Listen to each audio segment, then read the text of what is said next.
జగన్మోహన్ రెడ్డి గారిని ఎదుర్కోలేక చంద్రబాబు నాయుడు గారు ఒక కూటమి కట్టాడు, మాయ కూటమి.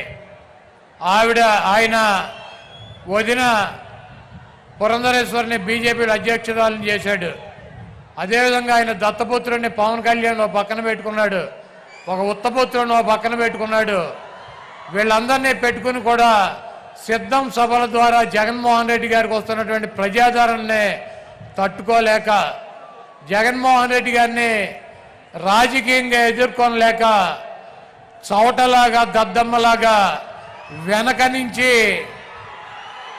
జగన్మోహన్ రెడ్డి గారిని భౌతికంగా ఇక్కడి నుంచి తొలగించాలన్నటువంటి ఉద్దేశంతో మరి మొన్న అర్ధరాత్రి విజయవాడలో ఆయన మీద దాడి జరిగింది.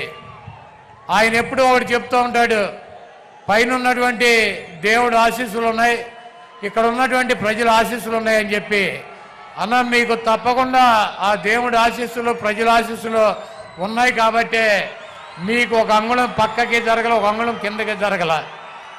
మీకు బలమైనటువంటి నుదుల మీద తగిలి అది ఆ దేవుడు మిమ్మల్ని కాపాడాడు.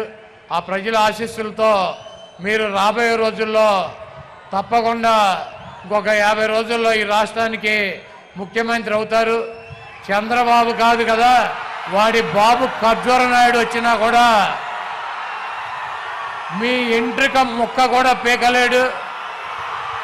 మీ దమ్ము, మీ ధైర్యం, మీ ఉన్నటువంటి నిబద్ధత మేము దగ్గర నుంచి చూసినటువంటి వ్యక్తులం.